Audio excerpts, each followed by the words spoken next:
satu hal, rumah kita menerapkan akses kontrol berdasarkan whitelist, daftar putih. Saya di rumah tidak membuat daftar hitam siapa yang dilarang masuk ke rumah saya di dunia terhadap 7.162.000.000 orang di dunia ini. Saya hanya membuat daftar putih siapa yang boleh akses, ya ada 10 orang, 15 orang lah, kurang lebih begitu. Nah, kalau kita mapping konsep tadi daftar hitam dan daftar putih dengan misalnya anti malware atau antivirus, orang awam melihatnya itu, kenapa anti malware efektivitasnya sekarang maksimum 20% udah pakai doa. Kalau doanya kurang ya kurang lagi gitu. Karena anti malware yang diimplementasi konsepnya adalah blacklist. Itu efektif 30 tahun lalu, 20 tahun lalu, betul. Di mana malware masih bisa dihitung tanda kutip dengan jari, ordernya masih ratusan, masih ribuan. Kalau sekarang tiap hari lahir ribuan malware, puluhan ribu malware, gimana caranya? Jadi itu kaitan dengan hal yang fundamental daftar putih. Terakhir, yang menurut ada beberapa hal yang prinsipal, tapi satu lagi menurut saya paling penting bicara keamanan yang end to end, yang konsisten. Ya orang sering bicara keamanan seperti mata rantai, harusnya kekuatan yang paling lemah di situ yang akan putus. Dan terlalu banyak implementasi strategi keamanan, strategi dan implementasinya gitu di bidang keamanan siber yang mata rantainya kelihatan besi besar, gemboknya besar, solid, tapi hampir 20%, 30% mata rantai lainnya yang tidak kelihatan, itu tali plastik. Iya, jadi kekuatannya setara dengan tali plastik. Itu sebabnya menjadi sangat penting waktu kita bicara konsep keamanan end to end dari ujung ke ujung. Gitu ya. Dalam banyak konteks kita bisa gali secara luas dan dalam terkait hal tersebut. Mungkin sekian dulu kali ya. Kalau nggak nanti saya Baik. ngomong terus sampai Oke, berarti kan memang security itu harus dibangun berdasarkan by design ya Pak. Jadi bukan add-on karena kebutuhan ini A, B, C, dan D. Nah memang apa ya, kita kalau bicara security dan sebagainya, banyak hal, misalnya kita bicara masalah produk saja gitu ya. Kadang-kadang yang mungkin merek Cisco mandate misalnya harus CCNA, CCSP dan sebagainya. Kemudian di security yang lainnya kita ada CompTIA dan sebagainya. Nah itu kan kompleksitas yang memang sangat banyak ya Pak. Jadi prosedur apa yang harus kita ambil dari sekian banyak produk yang ada, sedangkan kita pun sebetulnya kalau milih produk juga karena mungkin variabel-variabel tertentu ya, mungkin di merek A nggak ada ini, merek B nggak ada ini, dan sebagainya. Dan kita misalkan harus mengolah itu, dan trennya juga apakah memang kalau misalnya trennya misalkan 20, 20, 30 tahun yang lalu masih industri 2.0 atau 3.0. Nah, untuk mengejar kesenjangan di level ke depan itu apa yang perlu dilihat Pak? Oke, menarik. Satu, kesalahan yang umum terjadi. Prosesnya di reverse. Ngelihat produk, orang IT-nya tertarik, gitu ya, atau vendor presentasi orang IT-nya tertarik, kemudian di reverse jadi kebutuhan business requirement. Harusnya sebetulnya sih mungkin nggak butuh, gitu, tapi kemudian dibutuh-butuhkan. Itu yang sering terjadi. Sama kayak kita, ya udah punya mobil ya cukup baik lah gitu ya. Terus gara-gara datang ke pameran mobil, tiba-tiba jadi pengen ganti mobil kita jadi berasa jelek, kira-kira begitu. Ya. Yang harusnya sebetulnya kan kalau mau benar prosesnya, kita define business requirement-nya, turun sampai ke security requirement. Nanti baru turun sampai ke solusinya, baru cari produknya, gitu ya. Bukan seperti sekarang. Terus kalau ada business requirement, ketemu security requirement, kemudian solusinya belum ada, bagaimana? Ya dibuat. Menurut saya begitu. dengan berbagai macam cara bisa dibuat ya. Entah beberapa produk di oplos dan lain-lain bisa juga. Tapi bukan seperti sekarang, di reverse, prosesnya. Itu hal fundamental yang semua orang tahu itu salah, tapi dalam konteks IT, apalagi di bidang keamanan IT, itu terjadi, eee, dan porsinya sangat besar. Hmm. Sama tadi, waktu, orang ditanya, "Ini ada 5 merek firewall," gitu ya, masing-masing merek ada tipenya segala macam. Kenapa milihnya, merek A, tipe 2, nggak merek C tipe 5? Biasanya jawabannya melintir, 70 putaran, gitu. Kenapa? Sederhana kok, kalau orang tidak paham satu konteks dan dia berusaha menjelaskan, maka, caranya ya buat orang lain buat yang bertanya bingung. Jadi kalau kita mau melihat orang bisa benar menjelaskan atau tidak, ya lihat aja jawabannya straightforward atau tidak. Hmm. Kalau jawabannya melintir, ya berarti sebetulnya secara substansi dia either tidak paham atau paham tapi tidak mau menjelaskan, gitu ya. Eee, itu hal paling mendasar sih dalam kalau tadi bicara, soal yang terkait dengan pemilihan teknologi atau produk. Dan banyak, produk yang sebetulnya apakah ongkos implementasi keamanan itu pasti mahal? Belum tentu. Ya, mahal murah relatif. Tapi yang terjadi begini, seringkali kita beli satu produk dengan ada 30 fitur, tapi yang kita pakai fiturnya hanya 5, 15 yang nggak kepakai, tapi yang kita bayar 30-30-nya, gitu. Iya, iya. Anyway anyway, dalam banyak konteks bicara teknologi keamanan, ya, eee, bisa jadi 5 fitur itu sudah tersedia gratis gitu dalam konteks open source. Hmm. Jadi, ya salah satu yang membuat saya, eee, dan Kang Ono itu seringkali, sejalan, seringkali juga tidak sejalan gitu ya kalau kita diskusi teknis. Tapi yang cukup seringkali sejalan itu dalam konteks tadi bicara soal open source, Hmm. gitu.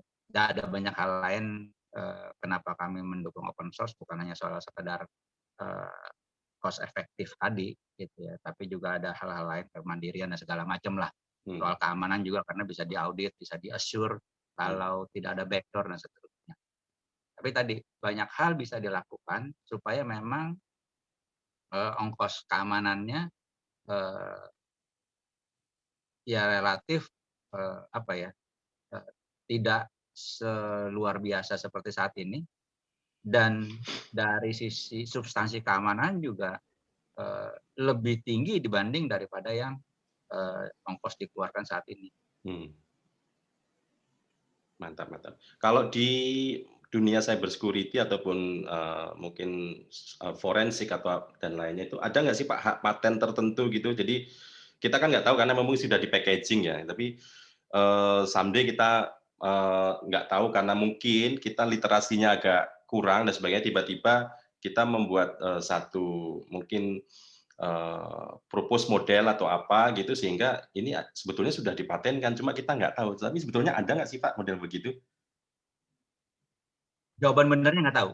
Ah, oke. Iya, tapi kalau kita balik lagi tadi, ujungnya kan secara produk terkait dengan hak cipta gitu ya, Hmm. karena di Indonesia sebenarnya tidak terlalu mengenal paten. Ya bicaranya generik, haki, Oke, hak oke. kekayaan intelektual, ya apapun itu bisa jadi haki, Hmm. gitu. Eee, dan apa, eee, mungkin kalau dilihat dari sudut pandang haki bisa dipotong 2, dibagi 2 lah secara makro gitu ya, open source sama proprietary gitu ya. Eee, kalau yang open source ada banyak model lisensinya, ada Apache, MIT, BSD, segala macam banyak lah gitu ya, ada belasan atau 20-an model open source license, masing-masing punya plus minus sendiri-sendiri Hmm. gitu ya. Eee, kalau proprietary ya terkait dengan, hak cipta, hak kekayaan intelektual kalau di Undang-Undang Hak Cipta Indonesia, gitu. Eee, Tapi saya apa ya, tetap dalam konteks secara bisnis model kita butuh itu, oke. Karena, kalau mau sustain maka harus ada bisnis modelnya, mmm, dan sangat sulit, untuk bisa berkelanjutan kalau bisnis modelnya tidak ada, gitu ya. Hmm. Tapi kalau kita lihat, contoh misalnya nih, bukan misalnya, ini contoh real, eee, dan akhirnya terbongkar. Hmm. Untuk implementasi SSL gitu ya, TLS termasuk, itu bisa dibilang 80-90% itu pakai, modul, open source yang namanya OpenSSL. Necesar, oke. Kemudian di tahun 2014 atau 2015 itu ada vulnerability critical terkait implementasi OpenSSL itu namanya Heartbleed. Di mana kalau kita attack maka kita bisa mencuri, privacy yang ada di memori gitu ya. Nah, itu geger, seluruh dunia geger. Kemudian akhirnya orang penasaran siapa sih sebetulnya yang bikin OpenSSL? Ada sih namanya, dicari-cari orangnya. Ternyata ya IT profesional pada umumnya, kaya raya Hmm. enggak, Hmm. ya standar lah gitu ya. Hmm. Tinggal di satu apartemen yang ya bukan yang kecil banget tapi gede banget, enggak, umum lah gitu ya secara rata-rata orang pada umumnya. Disitulah orang kemudian mencari tahu lebih dalam dan ternyata si OpenSSL ini dipakai oleh produk-produk yang harganya luar biasa dan Hmm. kemudian dijual sebagai proprietary product dan dipakai oleh Cisco, oleh IBM, oleh Red Hat dan seterusnya. Gitu ya.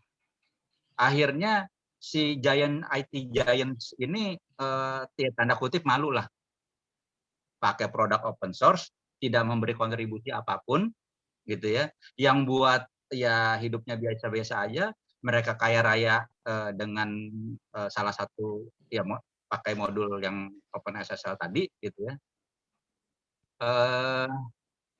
Ya sekarang akhirnya mereka buat yayasan patungan untuk membiayai pengembangan si open source tadi. Ya, si developernya ya bisa hidup jauh lebih layak lah sekarang. Moralnya satu, waktu kita bicara proprietary product, di dalamnya itu bisa ada belasan puluhan eh, modul open source. Hmm. Nah, kemudian kita bisa diskusi lebih panjang kalau itu mau digali. Tapi cerita panjang itu nanti soal akhirnya apakah kita mendukung soal paten, apakah paten kejahatan atau tidak gitu. Itu cerita Iya. lain. Aduh. Kalau yang lagi in nih Pak, tentang data privasi ya, mungkin teman-teman boleh deh, mungkin bisa cerita Pak, kehadiran Palapa terkait dengan mungkin dengan messenger yang lainnya, mungkin bisa Signal, mungkin bisa Telegram atau lain gitu Pak. Jadi orang sekarang rame-rame pindah gitu ya tentang data privasi. Padahal tiap hari kita nerima SMS pinjaman online gitu ya, di telepon kartu kredit. Itu kan sebetulnya kita secara tidak sadar juga sebetulnya sudah nggak nyaman gitu. Apalagi mungkin dengan adanya Instagram, adanya TikTok dan sebagainya. Nah ini monggo Pak, bagaimana Palapa ini perkembangannya mau ke arah mana ini? Oke, jadi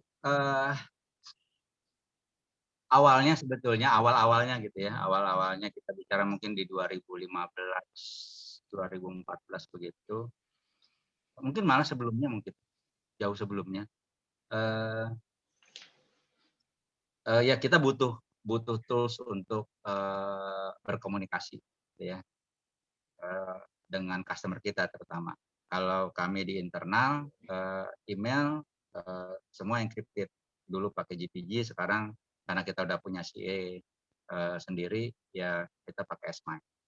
Jadi untuk email oke, ya karena kebijakannya semua data harus terenkripsi, mau dikirim di email atau disimpan di laptop saya, di handphone, atau dikirim lewat messaging harus encrypted. Dulu pakai instant messaging, Pidgin namanya, gitu ya, pakai OTR, kita chatting-an encrypted, tapi di local database-nya clear text. Tapi kemudian cari solusi untuk mobile dan seterusnya. termasuk kita pernah beberapa kali ngobrol juga email-emailan dengan pengembang Signal kaitan dengan ada beberapa fitur yang menurut kita perlu diimprove. Seperti misalnya dulu Signal kan tidak ada dalam grup manajemen itu tidak ada admin. Hmm. Bikin grup, masukin orang di grup itu, ya udah grup itu bisa masukin orang lain juga di situ. Berarti kan tidak ada kontrol. Terus kita nambahin orang, kita mau remove nggak bisa tuh orang. Baru mungkin 6 bulan setahun terakhir ini baru ada admin di Signal. Tapi belum ada group owner atau group creator. Nah di Palapa kita buat Palapa tuh turun dari Signal sama seperti WA. Tapi kalau WA kemudian diubah, diimprove untuk kepentingan sesuai dengan model bisnisnya. Kalau Palapa, ya kami improve sesuai dengan kepentingan model bisnisnya security. Bisnis adalah keamanan dan privasi yang tinggi. Jadi kami improve di salah satunya dari Signal adalah di grup ada admin sama owner. Grup yang orang yang create grup dia jadi owner, dia bisa nambah admin. Admin nggak bisa nambah admin, hanya owner yang bisa nambah admin. Admin bisa nambah member. Kenapa itu penting? Karena untuk kontrol, oke. Dan kalau anggota grupnya hanya 5-10 mungkin, tapi kalau udah mulai puluhan ratusan bahaya tuh. Terutama kalau grup itu kemudian diskusi terkait hal-hal yang sensitif, baik masalah kerahasiaan atau integritas dari diskusi tersebut. Pernah terjadi begini, satu orang teman dia membangun bisnis online-nya di WA, di grup WA, jalan karena kemudian transaksinya makin intens, akhirnya diangkatlah karyawannya jadi admin. Nggak berapa lama si orang ini di-remove sama si karyawannya. Ya grup WA-nya dibajak, di situ dibajak. Itu salah satu contoh. Belum kalau kejadian yang lain terkait dengan parpol, terkait dengan KPU dan seterusnya. Itu banyak cerita lah dia terkait dengan. Nah, tapi kalau mau dibandingkan memang ujungnya bukan soal benar atau salah, tapi terkait dengan model bisnis, ya. Dan walaupun sama-sama turunan dari Signal, ya model bisnis berbeda, maka fork-nya, pengembangan dari open source-nya Signal gitu ya antara WA dan Palapa menjadi berbeda. Dan Palapa memang akhirnya lebih bukan sama sekali waktu itu niatnya bukan untuk menggantikan WA, karena WA raksasa, kita mungkin hanya setitik debu, tapi kita mau mendorong ini untuk dijadikan secure mobile application platform untuk bisnis, sehingga fokusnya adalah di Palapa bisnisnya, di bisnis fiturnya. Tapi di sisi lain kita butuh ekosistem, maka dilepas ke publik, gitu ya. Dan Palapa bisnis itu kalau mau lebih spesifik sebetulnya waktu dirancang lebih ke untuk secure communication di industri pertahanan, jadi ekosistem pertahanan. Kenapa? Karena ya bisa dibilang 5 tahun terakhir security lebih fokus di market itu. Bukannya kita nggak mau yang lain, gitu ya. Yang dulu memang kita tidak berurusan dengan industri pertahanan, tapi begitu kami masuk ke bagian industri pertahanan, resource kami jadi tidak mencukupi untuk berpikir di luar dari itu. Baru sekarang mungkin kita bisa masuk ke yang kembali lagi ke yang bukan pertahanan. Jadi Palapa didesain untuk dengan konsep military grade sebetulnya. Itu cerita tentang network centric warfare dan seterusnya, itu hal berbeda. Nah, dan administratively kami tidak boleh menjual yang military grade ke sipil tanpa izin Kementerian Pertahanan. Jadi kami membuat varian yang tanda kutip non military grade. Di sisi lain, kami juga perlu menguji reliability, ada bug atau tidak dan lain-lain.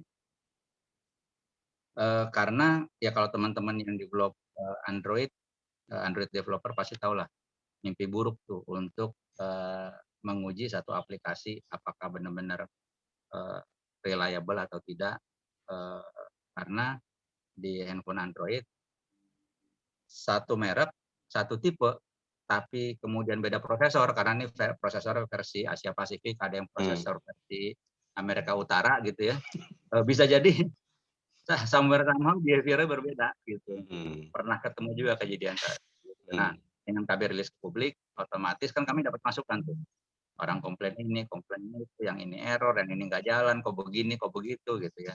Dan memang banyak error yang kita nggak kepikir, tapi kemudian aneh, hal-hal yang menurut kami aneh ya terjadi karena tadi varian Android-nya itu udah ada ribuan. Ya. Misalnya bicara Xiaomi, ya itu udah bukan kalau kita bicara apa Android vanilla yang dari Google udah bukan tuh. Udah segala macam udah di situ. Nah, jadi memang dasarnya ya sejarahnya apa memang seperti yang tadi saya ceritakan lebih untuk pebisnis, lebih ke military, tapi kita juga butuh untuk publik. Kemudian memang fokusnya lebih ke bisnis. Primary-nya adalah keamanan dan privasi. Jadi waktu kita diskusi terkait satu fitur, kemudian ketemu konflik of interest, berarti menurunkan keamanan atau privasi, itu bisa jadi kita drop tuh fitur. Paling tidak depending sampai diskusi berikutnya. Jadi banyak fitur yang teman-teman minta, bukannya kita nggak mau develop, tapi banyak yang sudah ada di listnya kita, ya.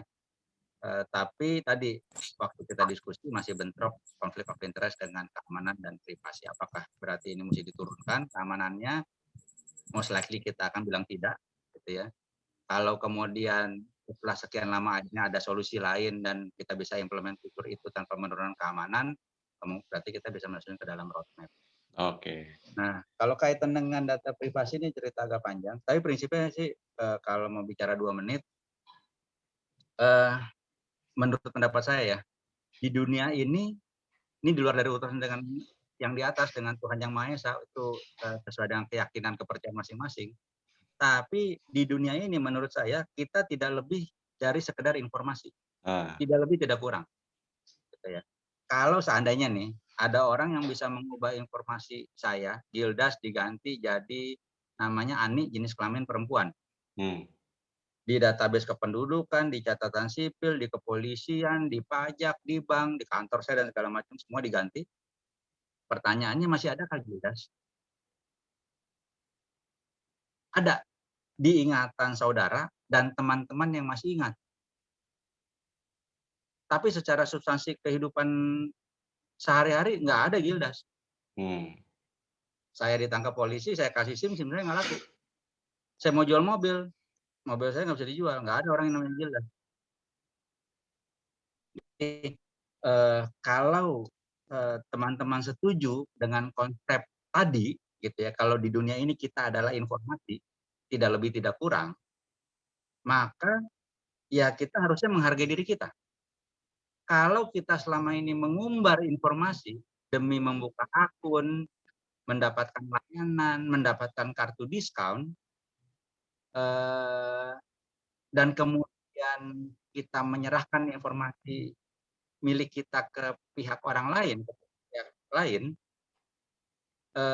berarti kan kita substansinya menyerahkan diri kita. Kalau kemudian tanda kutip kita diperkosa di dunia maya, gitu ya, di-abuse lewat informasi kita tadi, salah siapa? Jadi kalau bicara salah siapa kita bisa diskusi panjang sih memang. Tapi Mungkin itulah. Pak Ono bisa nambahi Pak. Ini perkembangan di Bapak kan sudah jauh ya, yang di luar sana sama yang di sini. Apalagi kita juga ada tingkat RT, tingkat RW. Cerita sedikit dong Pak, pengalaman tentang cyber security. Dari sisi ini ya, Tadi Pak Gildas Pak Gildas bagus dari sisi ini tadi, pendekatan ini kok kayaknya ada echo-echo gitu ya? Suara aman ini, suara saya aman ya? Aman Pak, aman. Mungkin sambil ini kali, YouTube-nya nyala kali, record atau apa? Oh iya kayaknya. Kayaknya itu yang bikin gara-gara. Oke. Jadi, tadi kalau Pak Gildas itu bagus dan memang dibutuhin terutama untuk meyakinkan yang di atas. Jadi pimpinan segala macam memang sangat dibutuhin. Kalau enggak jalan semua nih. Dan jam terbang Pak Gildas di situ tinggi banget gitu. Yakinin menteri lah. Parah dia mah, parah banget levelnya di situ gitu. Nah, pengalaman saya kan pengurus di masyarakat telematika, Mastel, terus juga baru kemarin banget saya dari FabLab di Jababeka. Rata-rata meyakinkan pimpinan satu hal, pada saat mau implementasi, pimpinannya gamang semua nih, pada gamang nih. Kalau di Mastel itu bukan security kebetulan, kalau Mastel itu kan telekomunikasi. Jadi kayak operator ya, kayak Telkom, Telkomsel, Excel, Indosat, apa segala macam lah, sama provider-provider. Oke lah, pimpinannya bisa diyakinkan. Kemarin di FabLab Jababeka, masalahnya bukan masalah telekomunikasi, masalahnya adalah Internet of Things. Pimpinannya udah bisa diyakinkan. Yang masalahnya pertanyaannya simpel aja. Saya kalau mau implementasi, orangnya pada ngerti kagak sih? Dan itu kejadian, ini bukan security tapi ya, ini IoT di Jababeka. Pimpinannya udah beli alat mahal, mangkrak, kagak ada yang bisa ngoperasiin. Itu kemarin di Mastel juga sama. Jadi orang-orang operator, kan saya urusannya SDM, sumber daya manusia di pengurus Mastel. Jadi operator komitmennya sama semua nih. Ini lulusan kampus-kampus kok pada blow-on ya. Masuk kerja kok kayak nggak ngerti apa-apa. Selama ini dosennya ngajarin apa sih?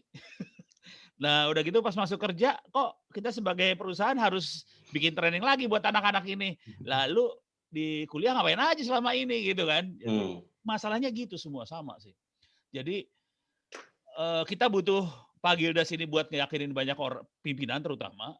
Nah, cuman kita butuh juga minterin orang di bawahnya. Supaya si pimpinan ini yang sudah diyakinkan bisa implementasi. Nah, jadi ada satu masalah gede lagi nih sebenarnya yang harus kita beresin, yaitu sumber daya manusia nih di bawah. Gitu. Jadi kalau saya ngelihatnya yang Pak Gildas kerjakan udah bener, dan Pak Gildas itu juga sudah ada aktivitas kayak bikin, tapi dia nggak ngomong nih tadi, curang dia. Nyumpet dia Pak. Cyber security, tahu harus dikoreksi nih gue. Cyber security, apa Das? CSCP, cyber security, apa?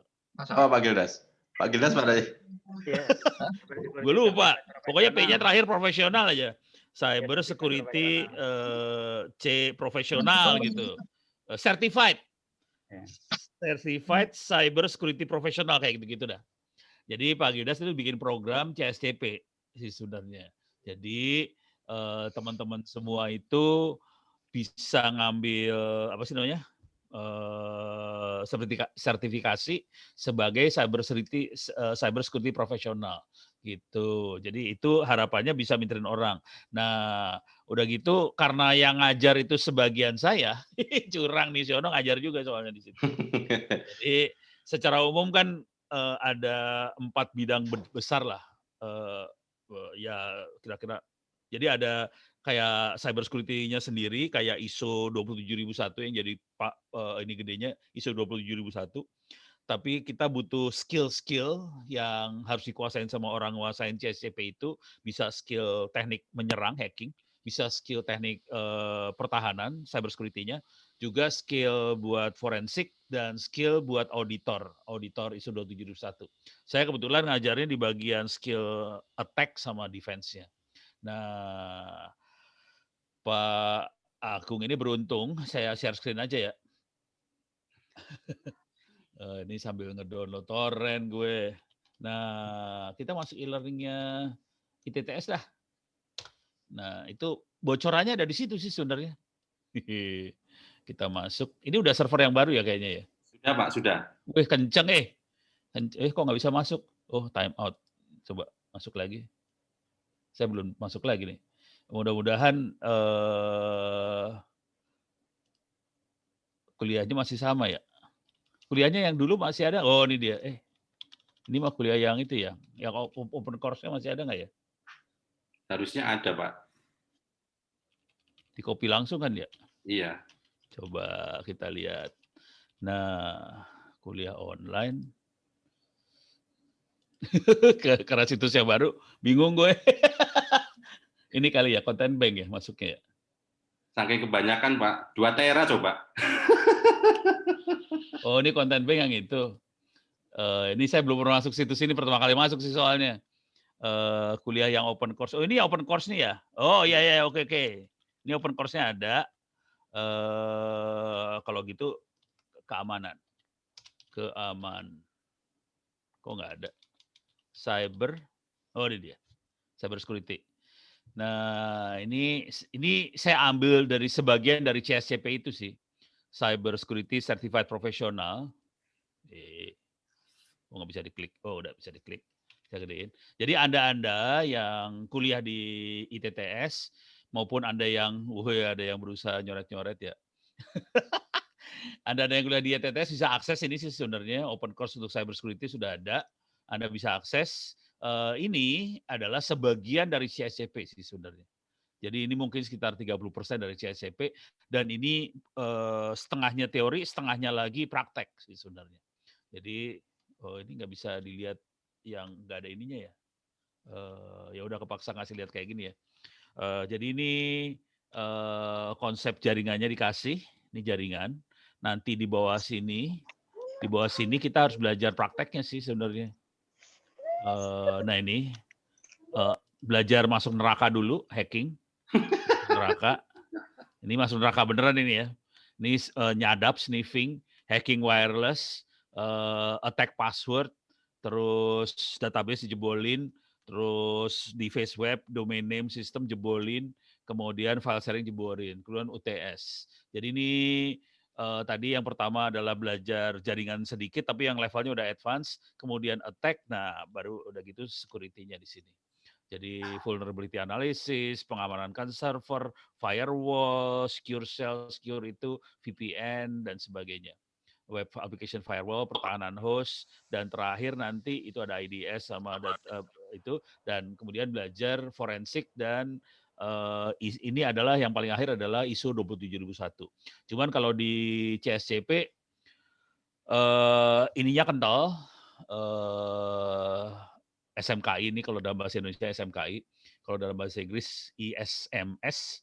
Nah ini kental banget, ininya juga kental. Ini saya nggak terlalu kental karena saya nggak gitu nguasain, ini yang nguasain Pak Kalpin sih sebenarnya.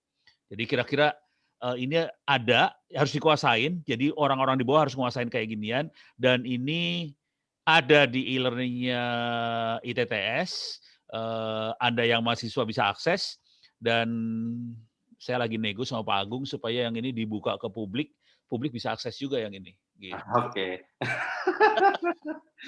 Tapi situsnya lain, jangan disampaikan di e-learning ya. Kasih Ya. opencourse.itts.ac.id. Jadi Anda bisa dua kelompok ini, ada yang mahasiswa, ada yang publik bisa ikut pinter sih. Ini udah sebagian dari certified profesional. Kalau ini udah mulai terjadi, nanti yang Pak Gildas omongin tadi, takut segala macam, mudah-mudahan kalau orangnya siap, kita bisa ngatasin hal-hal seperti itu. Gitu. Oke. Jadi Pak Gildas, ini kita kan mau punya lab yang saling sinergi nih Pak. Nah, kira-kira kalau untuk umum boleh nggak kira-kira ngambil gitu?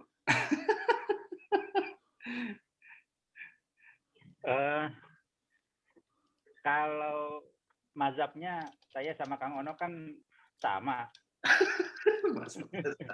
Iya. Jadi apa yang nggak boleh gitu. Selama kita bisa mencerdaskan kehidupan bangsa gitu ya, yang benar gitu. Kenapa enggak? Dalam artian ilmu yang kita punya kan juga sebetulnya didapat dari ilmunya orang lain. Ilmu orang lain juga didapat dari yang lain, termasuk mencontoh banyak ciptaan Tuhan, ya ujung-ujungnya kan dari Tuhan juga gitu.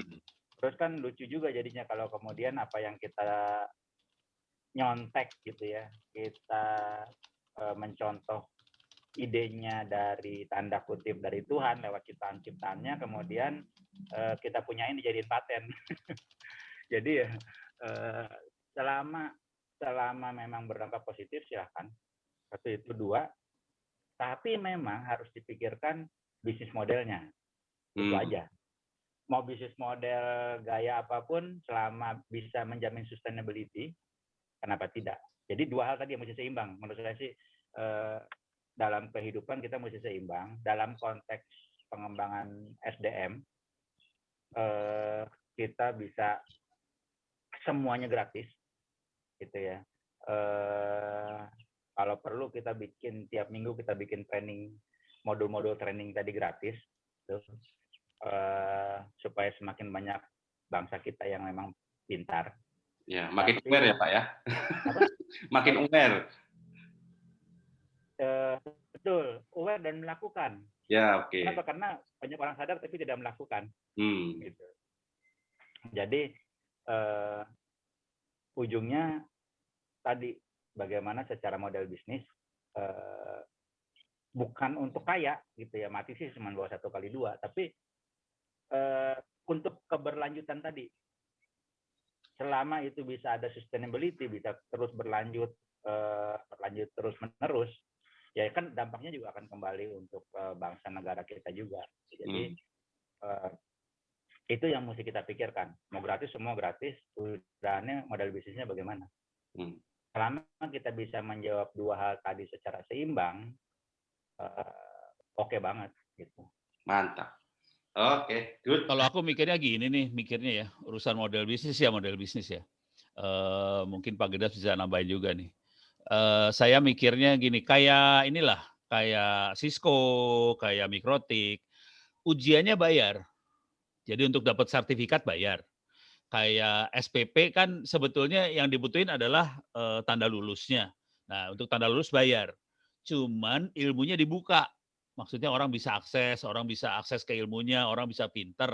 Tapi kalau Anda pengen dapat sertifikat, bayar. Jadi bayarnya waktu ujian sertifikat. Cuman kalau Pak Gildas bisa ditambahin nih kalau mau bayar. Kalau mau privat, maksudnya di training, di tutor beneran, bayar lagi ke Pak Gildas dan teman-temannya gitu.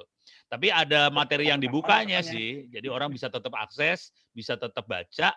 Tapi saya tolong di training dong. Misalnya ada kementerian lembaga gitu ya. Saya pengen di training dong. Nah, itu bisa ngomong nih, kerja sama ITT sama Pak Gildas, Security, gimana caranya supaya bisa kasih training secara fisik gitu.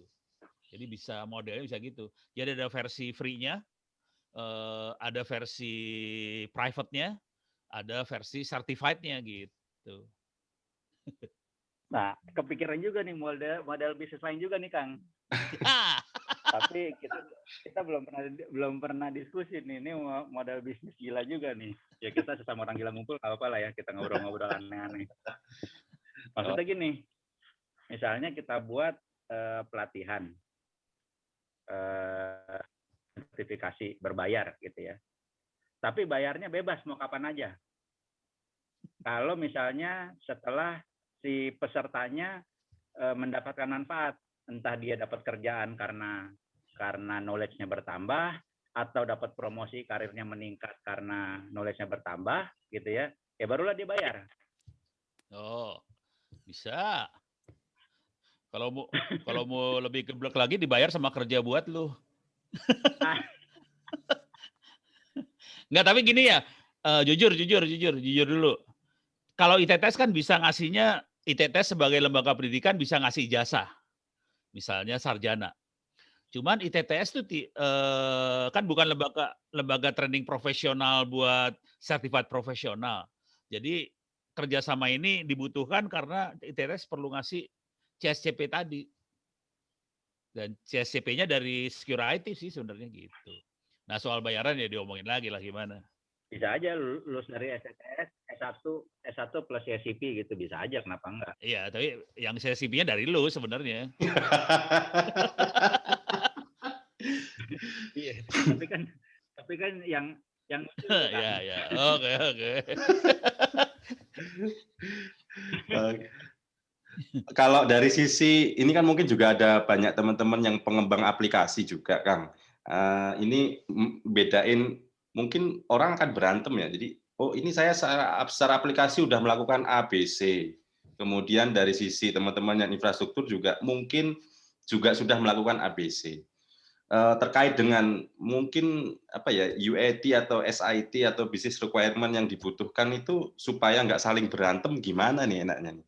Mungkin ada yang mau ini Pak Gildas atau Pak Ano gitu. Itu DevOps. Jadi DevOps ya. Ya. DevOps DevOps sec DevOps. Kan yang terjadi sekarang kan antara developer sama operation berantem tuh. Jadi antara yang ngembangin sama yang operasin berantem. Deadline lah apa segala macam itu baru DevOps.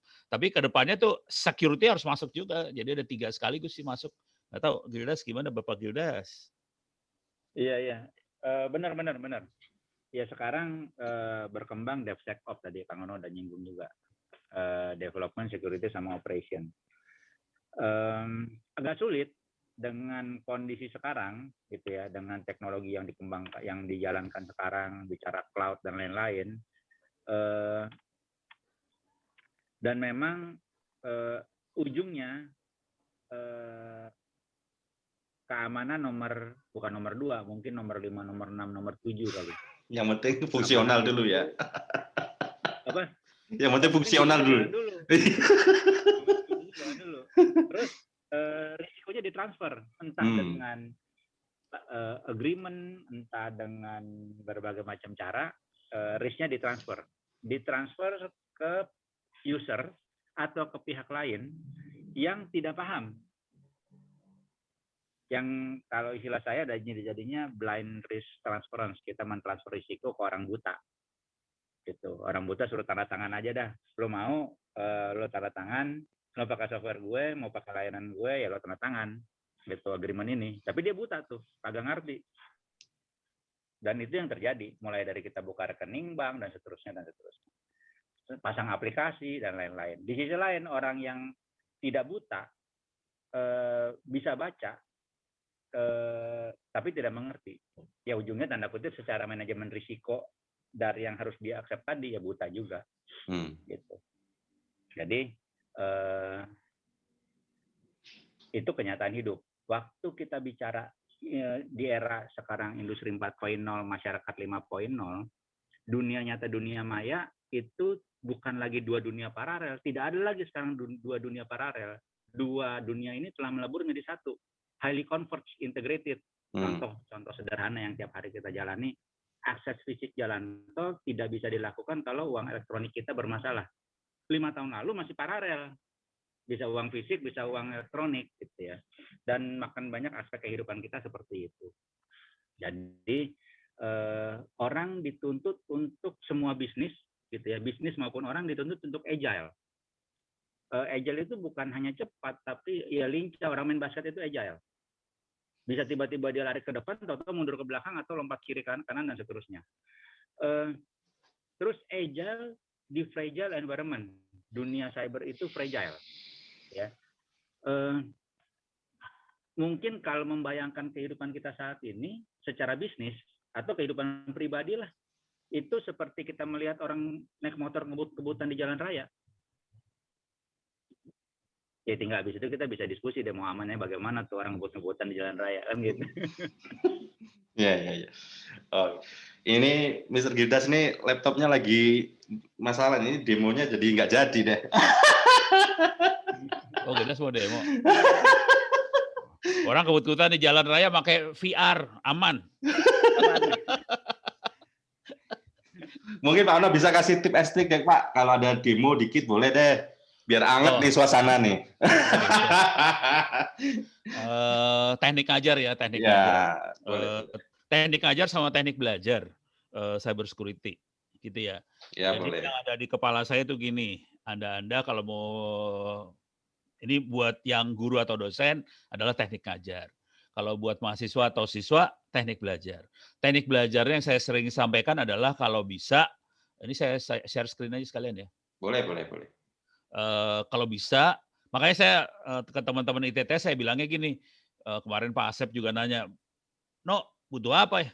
Kagak butuh apa-apa. Terus lab, udah aja di laptop masing-masing. Jadi yang di kepala saya, Anda semua pakai VirtualBox. Ini VirtualBox ada di sebelah kiri saya ya. Ini VirtualBox saya jalanin lah supaya kelihatan nih udah mulai jalan nih VirtualBox-nya. Kalau Anda lihat mesinnya ada di sini semua gitu. Dan kampus atau nanti program CSCP bisa nyediain sih software-software yang bentar saya biar nggak terlalu ini. Software yang dibutuhin buat belajar attack, defense segala macam disiapin semua. Seperti di sini ada server korban itu buat di-attack tuh. Ada Arch Linux buat attack tuh, buat ngetek, buat nyerang. Ada Metasploitable buat diserang. Ada Kali Linux 2020.3 buat yang nyerang. Ada Mikrotik, router. Ada semua di sini ya. Jadi buat belajar ini saya siapin di sini semua. Kalau mau enak lagi labnya kita bikin pakai ini nih labnya. Di sebelah sini saya jalanin GNS3. Oke. GNS3 itu buat, nah ini dia. Ini kita bisa nyambungin server-server segala macam di sini sih sebenarnya. Oh sorry. Yes. Oke. Oke. Di sini saya punya router ada Cisco 1700, 3725, 3745, 7200, ada Mikrotik segala macam. Di sini ada switch, ada hub. Di sini ada Android, ada cloud segala macam. Jadi labnya kayak gini yang saya pikir. Jadi pertama cara berpikirnya lab kalau bisa di komputer masing-masing supaya bisa dibawa pulang dan bisa belajarnya 24 jam. Mampus kayak kalau sama ono mati semua orang. Soalnya belajarnya 24 jam. Lo saya kasih lihat cara mainnya juga gampang banget sih. Mau bikin internet cuma gini doang internet. Oh, jadi internet tuh cuma gitu doang internet. Itu internet ya, cloud kita tarik. Mau pasang server, ya udah tarik aja servernya, mana nih server? Ini dia server deh. Gitu. Terus mau pasang apa lagi? Buat nyerang pakai Kali Linux ya. Kali Linux serang, tak tarik gitu. Supaya keren dikit, saya kasih switch lah. Di sini saya kasih switch. Gitu. Kalau butuh router juga bisa sih sebenarnya, cuman nanti terlalu ribet deh. Router bisa pasang. Router ini ada Cisco juga bisa kita tarik ke sini Cisco kalau mau ya. Terus kita tinggal sambung-sambungin aja sih. Jadi kabelnya tinggal nyambungin kayak gini doang. Oh, kan. Sambung. Di sini sambung. Di sini nyambung lagi. Sorry. Nih.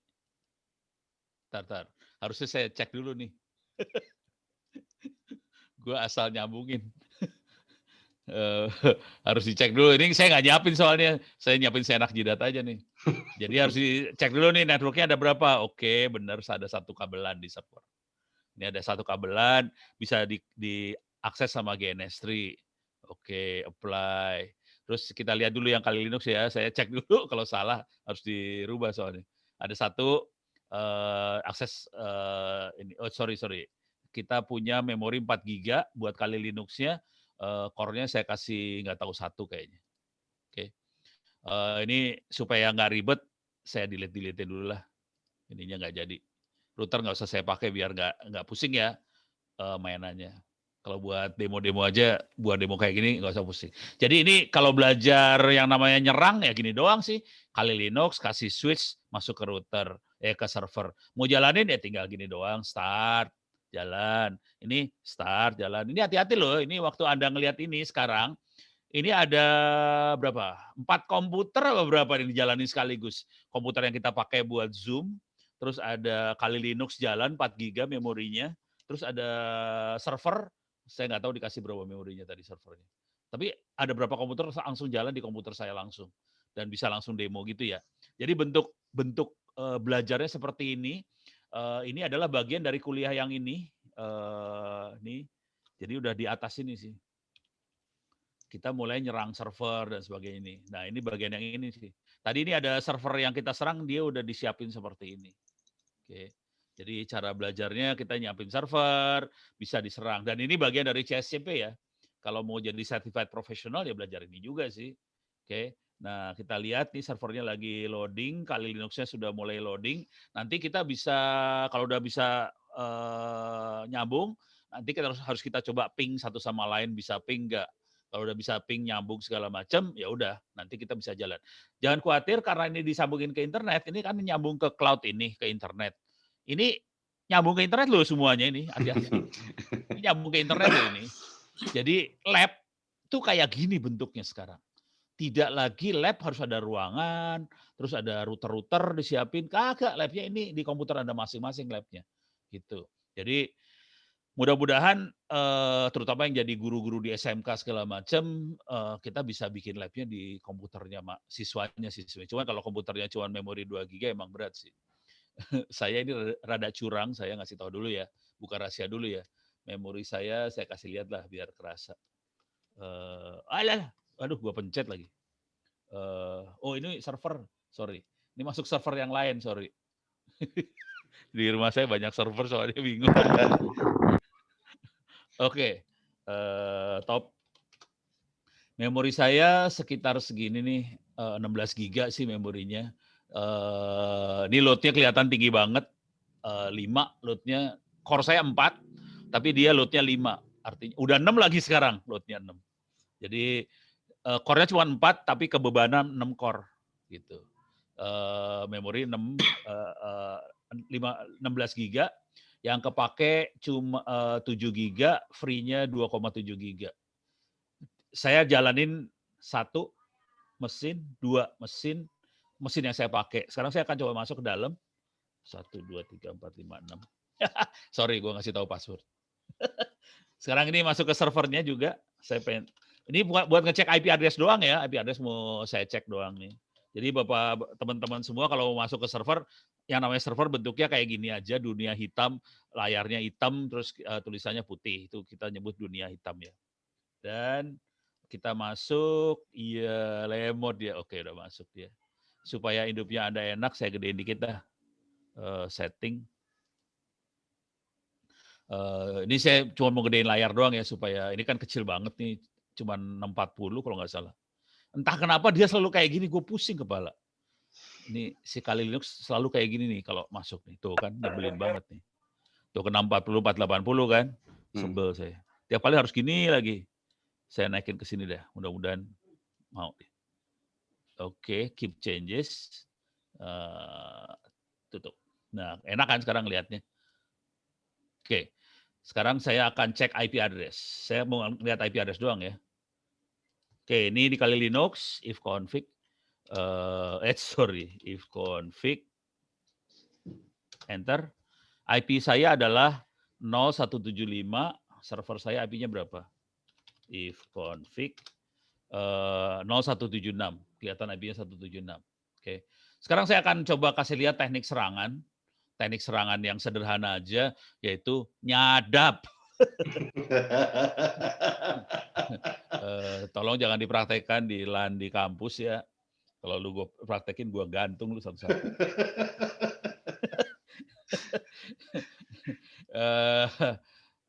Tapi secara umum ginilah, kalau Anda ngelihat makhluknya, kalau kita lihat komputer biasa, oh iya ini namanya Kali Linux ya, ini free bisa diambil di internet lah. Kalau lihat komputer, jadi ini Kali Linux bisa diambil di internet, teman-teman yang lain suka ngomong ke saya katanya Parrot OS lebih bagus, kadang-kadang bilang Black Ark lebih bagus, ya udah nggak apa-apa lah. Saya pernah coba Black Ark, gue stres. Karena ternyata itu Black Ark buat anak milenial yang pintar-pintar. Saya udah bukan milenial dan saya nggak pintar. Jadi nggak bisa pakai Black Ark. Ya, tapi kira-kira kalau Anda biasa pakai Windows, Ubuntu yang lurus, ahli surga semua. Kalau yang ini bentuknya kayak gini nih aplikasinya. Jadi ini bentuknya kayak gini. Yang kalau kita pakai komputer biasa kan yang dilihat Office, nonton video, aplikasi buat nonton video segala macam, aplikasi Office. Kalau ini aplikasinya kayak gini nih, information gathering. Artinya dia melakukan mata-mata. sasaran itu seperti apa. Ini software yang dipakai buat melakukan mata-mata itu, information gathering. Ada Maltego lah, ada Nmap lah, ada segala macam. Dan jangan khawatir kalau ini dikerjakan berdasarkan Undang-Undang ITE, Nmap ini terutama ya, berdasarkan Undang-Undang ITE, kalau dikerjakan dan ada ketahuan, urusannya cuma 6 tahun penjara dan atau denda 600 juta. Jadi cuma segitu sih kalau ketahuan, kalau nggak ketahuan ya nggak apa-apa juga. Ini information gathering. Udah gitu nomor 2 adalah, jadi ini dibikin, nomor ini dibuat sesuai dengan tahapan serangan sih. Cuman terakhir di bawah ini adalah forensik. Jujur duitnya ada di bawah sini ya. Nah jadi pertama adalah melakukan mata-mata, kedua analisa kelemahan secara umum, yang ini kita analisa, ini web application analysis, analisa kelemahan di web, ini database assessment, analisa database, kita serang, kita mulai attack, udah analisa, terus kita attack nyerang password, jebolin password, attack wireless, jebolin wifi, reverse engineering, exploit, supaya kita bisa masuk ke mana-mana, kemudian ini sadap juga siapin. Post exploit artinya ini buat ini ya, kalau kita berhasil ngejebolin server segala macam, kita pasang backdoor dan sebagainya, bisa pakai post exploit, dan duitnya ada di bawah sini. Forensik, reporting tools dan sebagainya. Temennya Pak Gildas tuh, Pak Kalvin tuh kalau udah forensik keren banget dia. Saya sampai stres aja kalau udah ngeliat Pak Kalvin kerja. Udah komputernya, passwordnya banyak banget. Oke, kita akan coba nyadap aja dulu sekarang. Softwarenya adalah Wireshark. Wireshark ini ada di Google. Bisa dicari lah, Wireshark ada di, kalau Anda belum masih pakai Windows, bisa ada aplikasi yang buat Windows-nya Wireshark. Oke. Sekarang saya akan ngasih lihat penyadapan yang sederhana aja. Ini kelihatan ada aktivitas di ETH0, dia naik ke atas. Kita start. Wis, ini kelihatan paket-paket yang lewat. Sebetulnya apa yang terjadi di sini adalah kita ngelihat ini sih sebenarnya. Paket. Oke, kita kalau lagi kuliah jaringan, saya pakai Wireshark juga buat ngajarin jaringan sih. Saya akan klik sembarangan, perhatiin di yang bagian kedua ini, kelihatan tuh berubah. Ini kelihatan berubah. Nanti kelihatan lagi berubah. Ini berubahnya dikit-dikit ya. Saya akan melakukan telnet supaya bisa disadap. Ada query buat DNS nih. MDNS, bener. Kelihatan langsung. Oke, saya akan melakukan telnet supaya lebih gampang. Ini sambil disadap saya telnet ya. Telnet 192.168.0.176 tadi. Enter. Perhatiin tuh telnetnya keluar tuh sekarang. Login, ono, password. Saya ketik passwordnya, Anda semua ada yang bisa lihat ya. Nggak kelihatan kan? Berarti aman. Enter. Nggak kelihatan berarti aman. Tapi telnet adalah komunikasi yang tidak dienkripsi. Gitu. Akibatnya sebetulnya bisa disadap. Saya masuk ke server sudosu, nggak kelihatan sudosunya. Saya ketik sudosu, masukin password lagi. Nggak kelihatan kan? Aman. Gitu ya. Nah sekarang kita pause dulu nih. Kita lihat bisa disadap kagak itu semua. Ini saya selesaiin dulu, capture stop. Jadi buat Anda yang masih pemula, biasanya main di capture sama analyze ini doang. Capture bisa start, tadi saya start, capture stop, supaya nggak gerak, nggak capture lagi. Sekarang kita cari telnetnya mana tadi yang telnet. Nah ini dia kelihatan ada banyak telnet yang ketangkep. Oke, kita cuma bisa lihat kayak gini doang nih. Nggak kebaca nih, ngapain lo? Kagak baca, kita bisa buka nih telnetnya apa sih. Cuman ada satu data namanya U, cuman gitu doang. Terus mampus gak lu? Kosong, alas ya. Mateng dah lu. Jadi datanya kayak gitu doang, nggak bisa dilihat ya. Sekarang kita coba analyze. Jadi kita dapat paketnya, kita analisa. Analyze, follow, TCP stream. Kelihatan kan passwordnya? Gitu ya, gampang ya. Belum kelihatan, Pak, belum kelihatan. Ini baru. Oh alah, ada delay rupanya ya. Oke. Jadi ini contoh sederhana aja. Tapi kalau Anda belajar cyber security, CSCP segala macam, ya lebih rumit dari ini sih yang dikasih. Lebih parah yang diajarin, yang error-error. Akibatnya channel YouTube saya kena marah sama YouTube dan akhirnya saya nggak bisa upload video selama 1 minggu. Gara-gara kebanyakan ngupload video hacking, mampus aja si Ono bener. Sekali lagi saya dimarahin, channel saya di-delete soalnya sama YouTube. Parah banget. Ampun gue. Gitu kira-kira bentuknya kayak gini sih. Teknik ngajarnya juga kayak gini kalau Ono. Gitu. Ada pertanyaan? Kalau ada pertanyaan silakan masukin di chatting lo ya. Ya, boleh. Mungkin sebelum kita buka, Pak Gildas masih stay atau enggak nih? Bapak Gildas. Masih, Mas. Oke. Pak, satu lagi nih sebelum kita, mungkin banyak pertanyaan ya.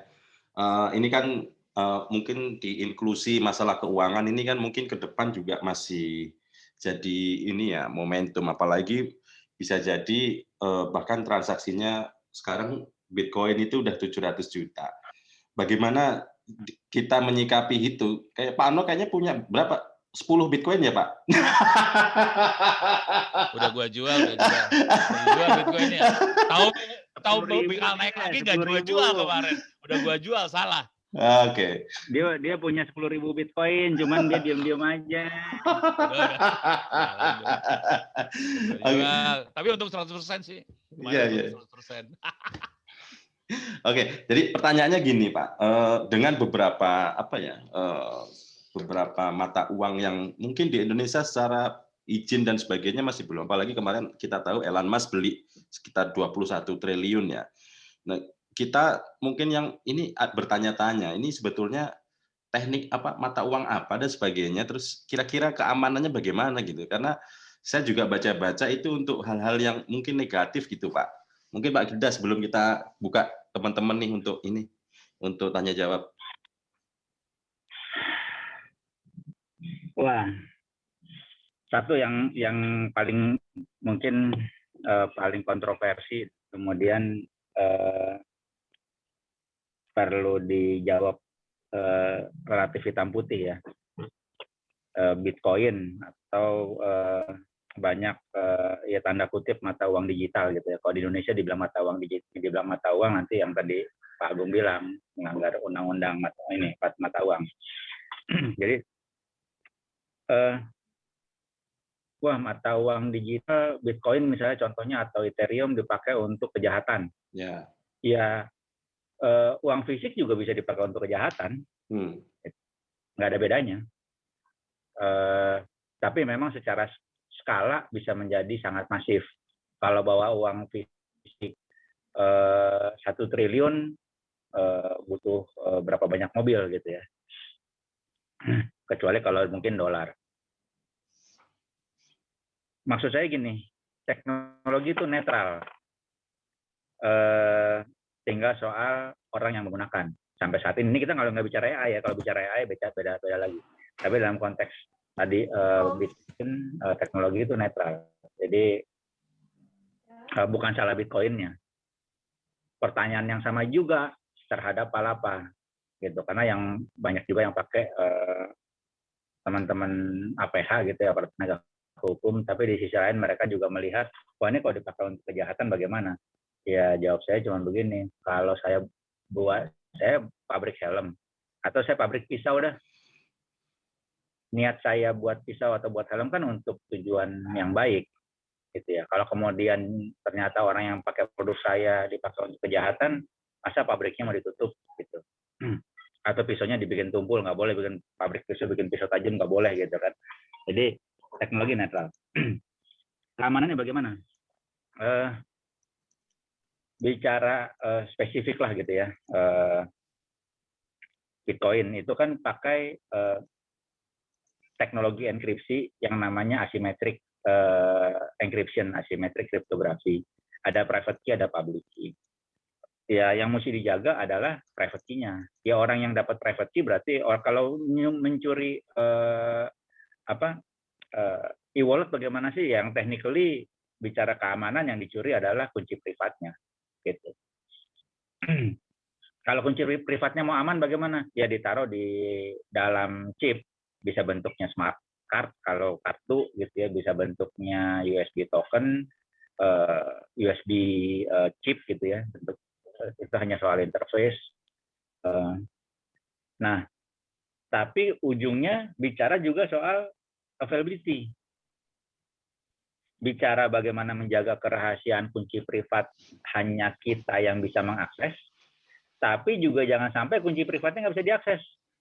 Kejadian tuh sama salah satu orang di Jerman yang kemarin sempat viral juga, gitu ya. Dia punya Bitcoin, jumlahnya cukup banyak kalau dia apalagi kalau dievaluasi dengan nilai sekarang, tapi dia tidak bisa mengakses walletnya, tanda kutip technically kita bilang private key-nya karena lupa password. Gitu kan. Ada yang ditaruh di hard disk, tapi disknya kemudian nggak sengaja kebuang. Jadi duit sekian triliun kan gitu kira-kira sekarang, duit sekian triliun tuh nggak sengaja kebuang. Sampai dia datang ke pemerintah kota gitu ya, ke Pemda, ke Pemkot, itu tuh kan sampahnya kan oleh Pemkot dikelola gitu kan.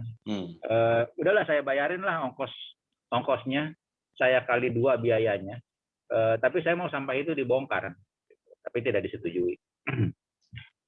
Jadi hati-hati dalam konteks keamanan apapun, ya termasuk dalam hal ini bicara soal e-wallet, itu selalu ada 3 aspek keamanan: kerahasiaan, integritas, ketersediaan. 3 aspek ini embedded dalam konteks apapun, tinggal urusan prioritasnya mana yang lebih tinggi. Karena dan pasti ada konflik of interest. Kalau kerahasiaan mau tinggi, maka akan bentrok dengan integritas, dengan ketersediaan. Demikian juga dalam konteks yang lain. Jadi ujung-ujungnya memang bicara security control, tekniknya macam-macam. Yang kita bilang kalau satu kontrol nggak cukup bisa dikompensate, gitu ya. Misalnya saya punya e-wallet, tapi saya juga mau punya keamanan yang tinggi. Ya sudah, berarti misalnya ya saya masukkan ke dalam beberapa chip. Ya. Jadi saya punya 3 chip nih untuk e-wallet saya. 3 chip ini berarti saya mesti taruh di 3 tempat berbeda. Kalau taruhnya di ruang kas rumah saya kebakaran ya hilang juga tuh e-wallet saya. Ya. Passwordnya bagaimana? Ya passwordnya diatur supaya masing-masing chip tadi diakses dengan password atau PIN berbeda-beda. Berarti mesti dipikirkan juga pengamanan PIN dan passwordnya. Anyway, kalau kita bicara contoh perampokan, ya, tadi kan bicara kalau keamanan dalam kondisi normal. Tahun 2019 apa 2020 ya? 19 kayaknya, Pak. Yang dirampok tuh. Iya, 19 Jadi, kayaknya. 19 ya? Ya, makasih. Jadi, salah satu CEO Bitcoin Exchange itu diculik, dipaksa untuk menyerahkan private key-nya, gitu ya, dan kuncinya. Kemudian di kasus yang lain, CEO-nya meninggal. Ini Bitcoin Exchange yang lain, CEO-nya meninggal dan tidak ada yang bisa membuka, tidak ada yang tahu, tidak ada yang bisa membuka. Jadi kita bisa lihat satu konteks keamanan terhadap satu konteks implementasi teknologi dari berbagai macam sudut pandang. Ujungnya ya saya penganut paham semua salah semua benar tergantung sudut pandang. Tinggal bagaimana kita bisa melihat satu konteks secara 3D 3 dimensi, makin detail makin valid lah pendapat kita. Ya, yang jadi masalah dan jadi challenge, apakah kita bisa melihat secara 3D, seberapa detail informasi yang kita bisa dapat. Belum lagi bicara pertanyaan apakah informasi tersebut valid atau tidak. Mungkin gitu dulu kali. Oke, thank you Pak. Ini ada pertanyaan nih dari Pak Adang ya, dari BPK SDM Kabupaten Tasikmalaya. Sebetulnya hampir sama sih Pak. Setelah pembuatan atau pengembangan aplikasi, tahap pengujian aplikasi khususnya keamanan data harus dilakukan seperti apa gitu. Mungkin Pak Ono atau Pak Gildas. Oke. Iya ya. Ya bisa dilihat dari aplikasinya sendiri atau datanya sendiri sih, atau dua-duanya gitu ya. Dan harusnya sih dua-duanya kalau mau holistik. Ya satu, memang bicara aplikasi kita punya konsep yang namanya secure SDLC, secure software development lifecycle. Dan di situ jelas bicara secure SDLC berarti secure by design. Di tahap sejak mulai tahap awal. Tahap awal di mana? Tahap awal mulai kita kepikiran, kita mau bikin aplikasi nih, gitu ya, yang akan memproses data model begini, bisnis prosesnya begini. Maka saat itu juga mesti dipikirin keamanannya bagaimana ya. Jadi ini belum coding, belum buat data flow diagram, belum buat skema macam-macam, enggak. Baru punya ide doang, kita udah mesti mikir keamanannya bagaimana ya, gitu ya. Sama persis waktu kita pertama kali mau bikin rumah, kita mau bikin rumah nih, daerahnya banjir atau tidak, gempa atau tidak, tingkat kriminalitas bagaimana segala macam, kita udah mikirin tuh keamanannya, gitu ya. Mulai keamanan rumah itu sendiri, keamanan aksesnya.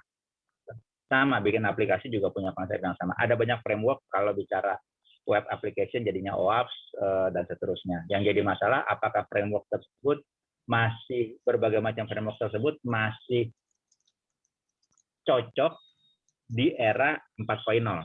Kenapa? Karena banyak sekali framework dibangun dengan pola pikir 3.0. Jadi sudah nggak cocok sebetulnya. Kemudian bicara keamanan data, apalagi kalau bicara cloud. Kalau dulu orang bicara, wah data centernya harus aman, mulai dari keamanan fisiknya, akses kontrolnya, pakai CCTV, biometrik, 2 kali biometrik, pakai smart card, pakai PIN, udah nggak karu-karuan untuk memastikan keamanan fisik. Kemudian dari sisi keamanan jaringan, firewall berlapis-lapis, IDS, APS, segala macam teknologi keamanan dipasang di situ. Anggaplah aman. Dan mungkin dari sisi arsitektur kalau mau di mapping, ya seperti kalau benar gitu ya, kalau benar desainnya ya bisa jadi keamanannya secara konsep seperti arsitektur secure arsitektur rumah kita. Nah, kalau bicara cloud, dari sudut pandang keamanan, itu mungkin analoginya seperti kita bikin rumah, semua kamarnya itu madep jalan raya, madep ke jalan umum. Tinggal nanti diatur kamar yang A boleh akses ke kamar B, gitu kan. Kamar C boleh diakses oleh kamar A dan B, dan seterusnya. Maksudnya satu, salah konfigur para dua baris, 3 baris, kamarnya jadi kebuka ke publik. Dan itu yang terjadi dalam konteks ya. Ada miliaran data yang bocor nggak sengaja hanya karena salah konfigur cloud storage. Dan begitu dibuka semua datanya di situ telanjang, tidak ada berangkasnya di kamar itu.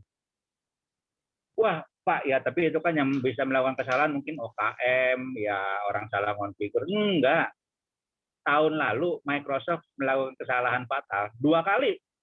Sekali 250 juta data private customer-nya, mungkin kita juga ada di situ, bocor ke publik, sekali lagi 6,5 terabyte. Gara-gara salah konfigur di cloud-nya. Jadi moralnya satu, bahkan raksasa IT dengan policy prosedur yang canggih, change management, whatever segala macam gitu ya, pengamanan, tetap aja salah konfigur 2 baris, jadinya telanjang. Kalau bicara keamanan data di cloud, dengan analogi tadi kamar tadi, ya berarti di dalam kamarnya harusnya ada banyak perangkat. Itu yang diimplement waktu kita bicara keamanan dalam konteks Palapa, keamanan data di Palapa. Ya data lokal database di Palapa itu encrypted. Mungkin kalau mau di analogi sederhana, anggaplah handphone kita itu rumah kita gitu ya. Ada banyak kamar Facebook, kamar aplikasi Bank 1, Bank 2, ada Gojek. Nah, ada kamar Palapa. Kamar Palapa itu bentuknya berangkas.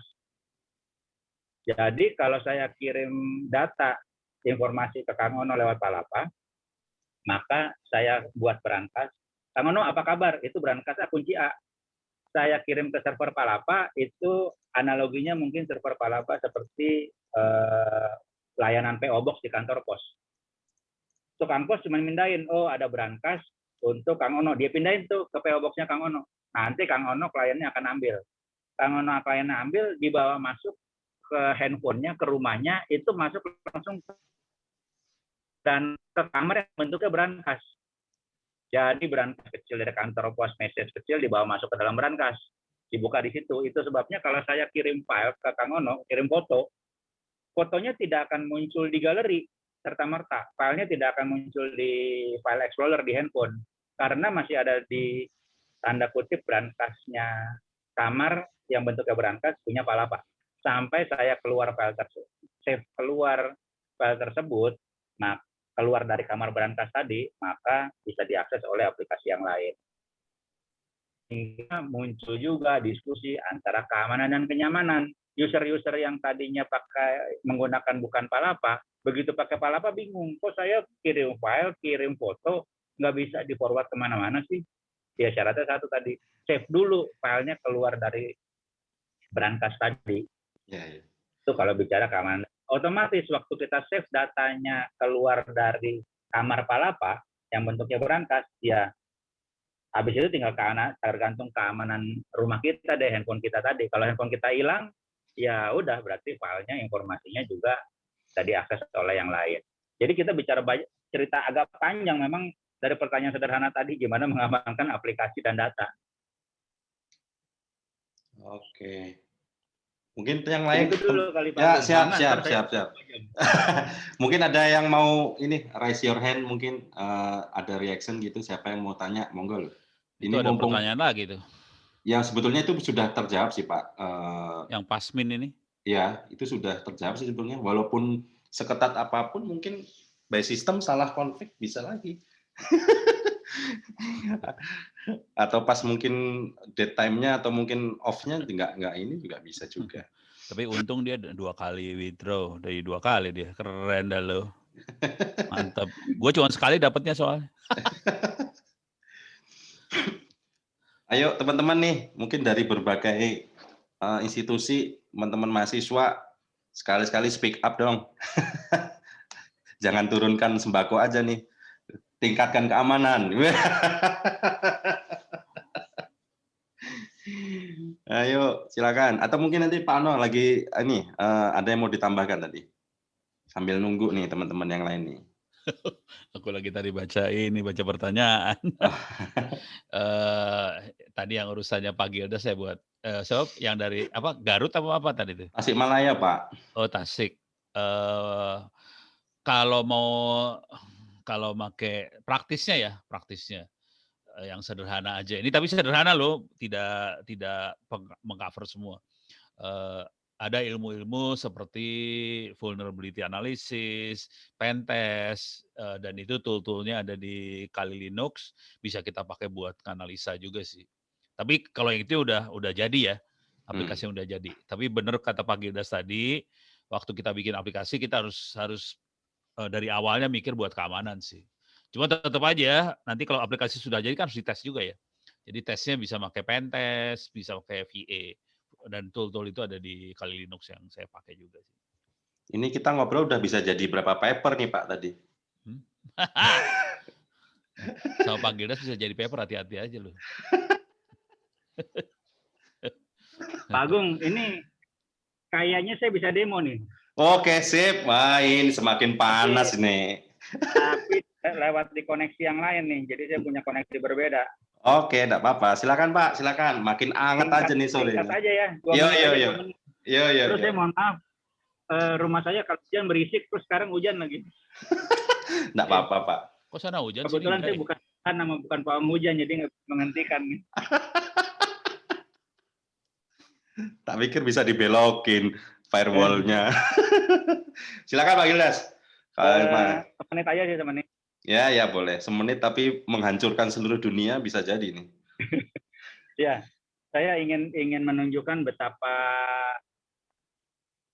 vitalnya mutual authentication, gitu ya. Dalam konteks SSL, dalam konteks HTTPS, ya mutual digital certificate authentication. Dan betapa fatalnya kalau kita tidak melakukan proses mutual authentication. Oke, ini cuma di hacking lab di laptop saya doang.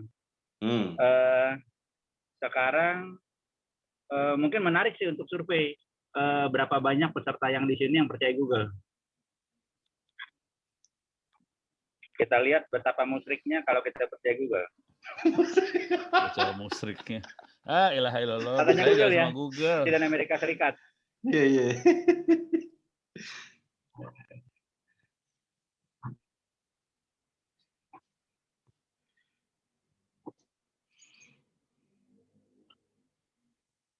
Nah, ini menurut Google. Jadi menurut Google, Presiden Amerika Serikat, Ono Purbo udah 2 kali presiden, Joko Widodo sekali.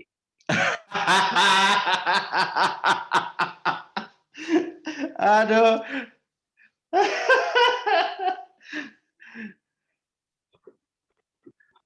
Bisa jadi presiden, Pak. Iya. Ini kan contoh sederhana yang saya lakukan di hacking lab saya. Tapi kalau ini mau dilakukan di level 1 ISP bisa, di 1 NAP bisa, ke 1 negara juga bisa.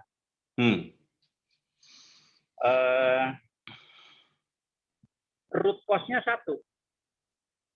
Tidak ada mutual digital certificate authentication. Hal yang sama, kita bisa lanjutkan nih attack prosesnya ke e-banking, mobile banking ke internet banking ke, walaupun sudah pakai SMS OTP, bahkan hardware OTP sekalipun kita bisa bobol dengan mudah dan duitnya pindah. Nggak ada susah-susah. Ya. Kira-kira sekian dulu nih demonya. Iya. Ada. Kalau diterusin nggak bisa masuk ke YouTube soalnya. Kayak Ono punya mau di-delete sama YouTube. Iya. Jadi sebetulnya karena mungkin itu ya Pak, self assessment-nya kita terlalu yakin mengenai mungkin kemampuan kita dan sebagainya. Tapi ya seperti Bapak bilang tadi, ini kalau diterusin banking aja nggak nyampe 5 menit bisa amblas ini.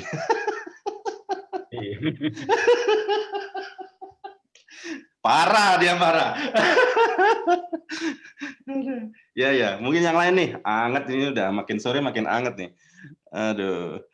Pak No mau nambah nggak nih Pak No? Cukup stres. Ini ada Yayan Batu Sangkar. Ada pertanyaan dari pencurian akun YouTube padahal sudah dipasang 2 kali autentifikasi. Pertanyaan saya, bagaimana antisipasi serangan tersebut? Emang masih percaya Google?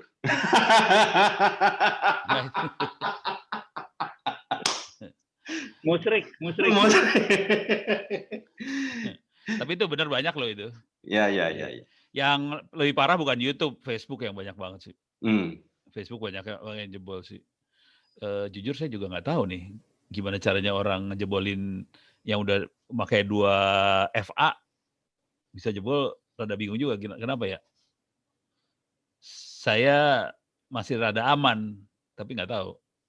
Pak Gildas mungkin, kenapa 2 autentifikasi masih tetap bisa jebol?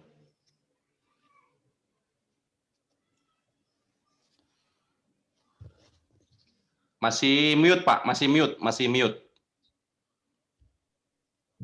Ya memang kalau kita bicara OTP, ya sedikit lebih aman dari password.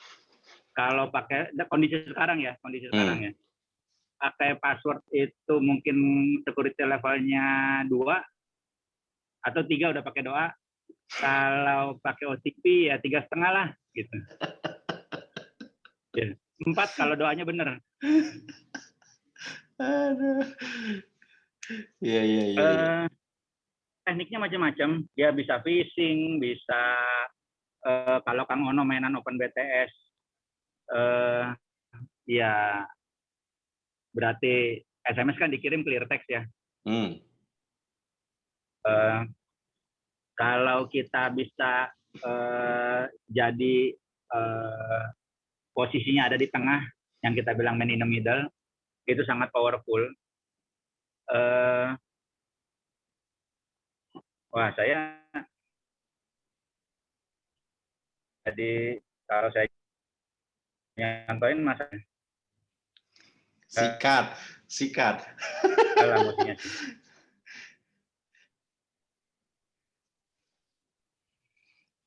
Sebentar.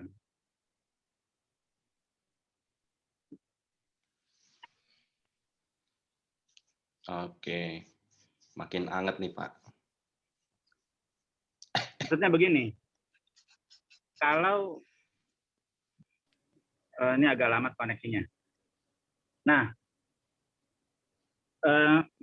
kayaknya ujungnya saya terpaksa mendemokan nih.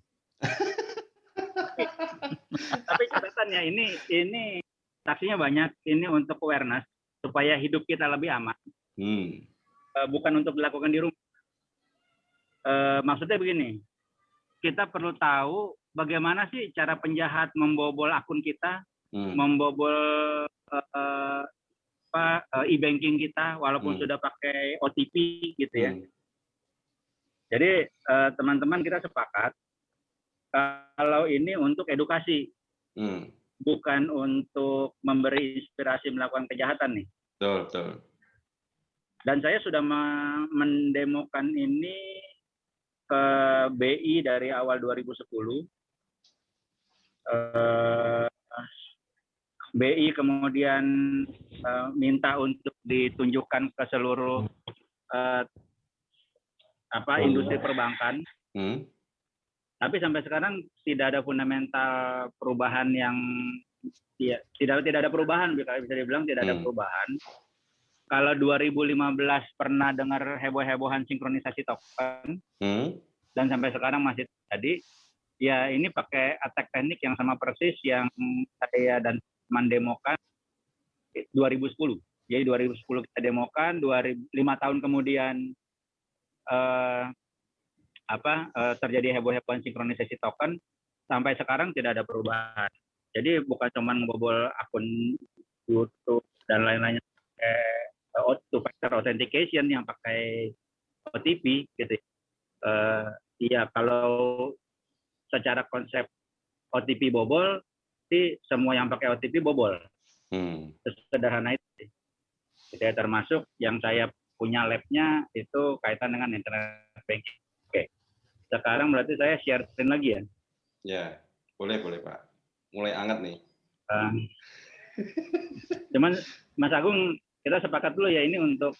Ya, untuk edukasi lah. Untuk edukasi, betul. Untuk edukasi, cuman dosa ditanggung sama Bapak Gildas. Enggak. Stres. Oke, sebentar. Saya siapin dulu. Padahal sudah ada sertifikasinya ya, gila.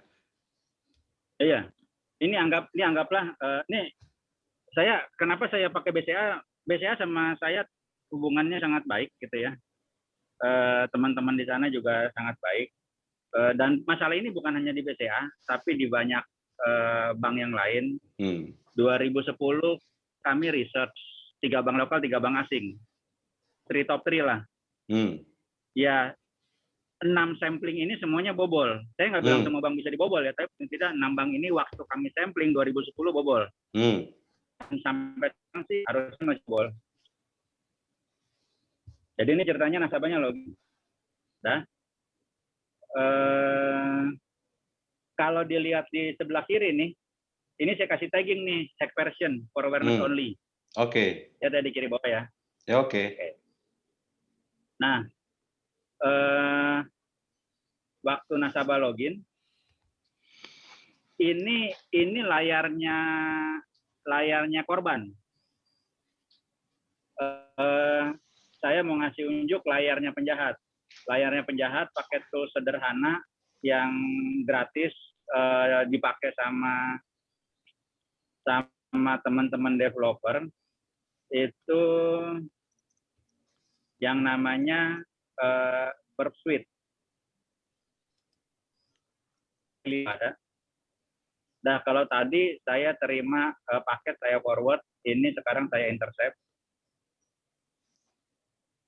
Nah, Kemudian kalau si nasabahnya login, ini data kita clear text yang tadinya diamankan lewat HTTPS. Tapi karena masalah fundamental di mutual authentication tadi, maka saya dengan mudah membobol HTTPS, membobol SSL atau TLS, membobol enkripsi. Ini kalau mau dilihat field-fieldnya dengan bahasa manusia lah. Oke. Ada user ID-nya, ada password-nya. Beres? Terus gimana duitnya bisa pindah? Gimana ngebajak yang tadi two-factor authentication? Di-combine sama social engineering. Saya pindah share layar. Yang lainnya berarti stop dulu. Kemudian share.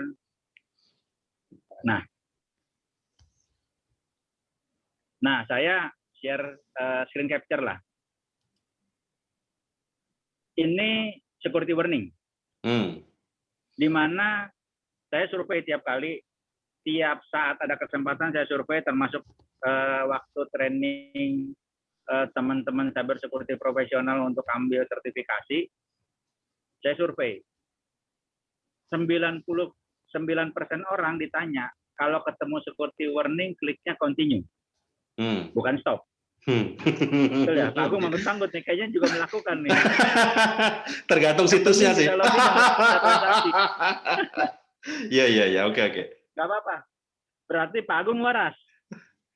Kenapa gila waras itu tergantung mayoritas. Kalau Pak Agung bagian dari 99%, berarti Pak Agung waras. Saya bagian dari 1%, ya saya gila. Gitu kan. Sesederhana itu. Tapi kita lihat betapa fatalnya single click continue. Ini mau pakai HTTPS, mau pakai apa, semuanya kita bisa ganti, gitu ya. Anyway, ini sudah di tangan penjahat. Nah, nasabah login, kemudian ya layar kan kita bisa manipulasi, kita ganti nih. Demi meningkatkan keamanan bertransaksi, kami melakukan verifikasi KBCA. Ya, lihat di kiri bawahnya. Kalau Pak Agung pakai klik BCA? Belum Pak, mandiri saya. Oke. Kenapa BCA? Karena oleh BI, oleh OJK, BCA dijadikan benchmark.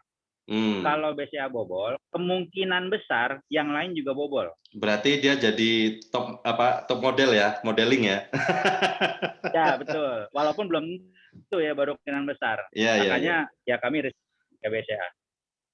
Lihat di kiri bawah nih. Kalau pakai BCA untuk bisa transfer kita butuh 3 OTP loh. Bukan cuma 1 kalau BCA 3. Jadi kita butuh 1 token untuk daftar rekening, dan BCA bukan pakai SMS, paling aman dalam artian dalam OTP paling aman pakai hardware OTP. Pakai hardware token. Lihat nih, proses di sininya adalah register account. Gitu ya. Jadi kalau orang lanjutkan, nomor rekening penjahat sudah terdaftar di rekening tujuan. Nah, ini token pertama. Kalau bank yang lain rata-rata 1 token. Ketipu sekali langsung lewat duitnya. Nah, kemudian token berikutnya kita mesti dapat, kita ganti layarnya. Respon KBCA yang Anda masuk salah, mohon ulangi. Lihat nih proses di kiri bawah, fund transfer.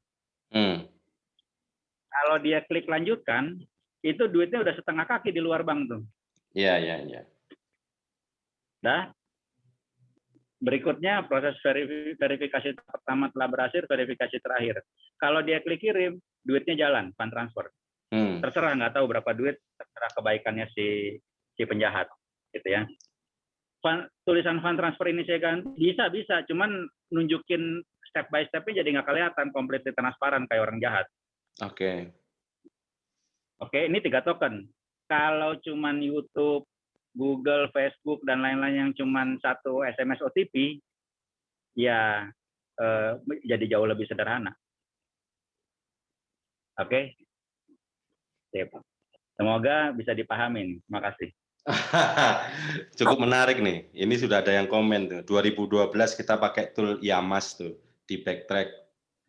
yang bisa bobol tuh, metodenya hampir sama katanya Pak. Itu gini, Ketawanya Bapak. saya pertama kali implement teknologi OTP itu namanya produknya namanya RSA Secure ID, gitu ya, itu market leader lah. Selesai implement, saya langsung mikir, ini kalau saya jahat saya jadi kaya raya nih. Iya. Kenapa? Dan emang gampang banget ngebobolnya. Ya, ya. Itu tahun 99.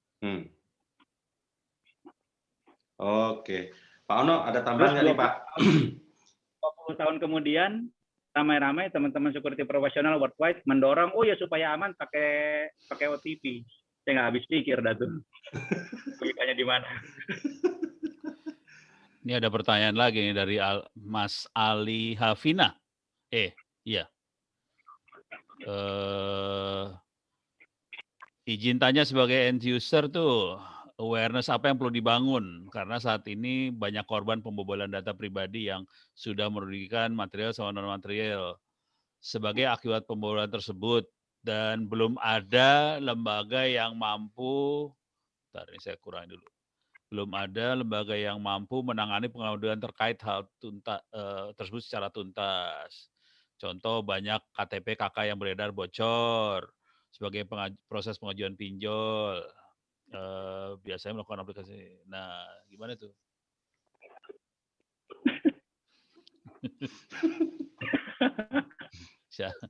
Gilda sudah ketawa aja dia.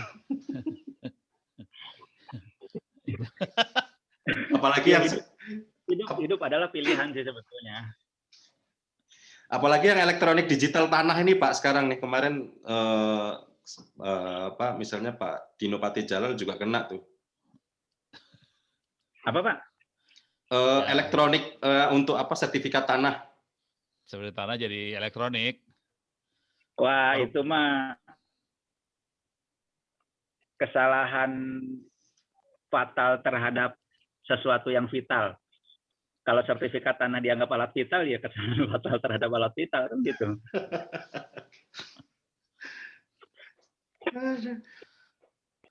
Ini masalahnya adalah gini yang ini tuh. Bocor, udah gitu mereka teman-teman jadi korban, mau lapor kemana nggak bisa, mau terus solusinya apa, bingung semua nih sebenarnya kondisinya. Ya, memang secara Indonesia kalau bicara hukum, menurut saya ya harusnya sih sudah cukup komprehensif. Undang-undang ITE itu sebetulnya ya kutip pasal karet yang banyak hal bisa tercakup di situ. Yang jadi masalah harus ada yang menjadi korban, gitu ya. Satu itu. Dua, kita masyarakat individu harus berhadapan dengan korporasi atau institusi. Nggak mungkin menang. Kenapa? Karena korporasi atau institusi sudah punya anggaran khusus untuk legal litigation, untuk bayar pengacara.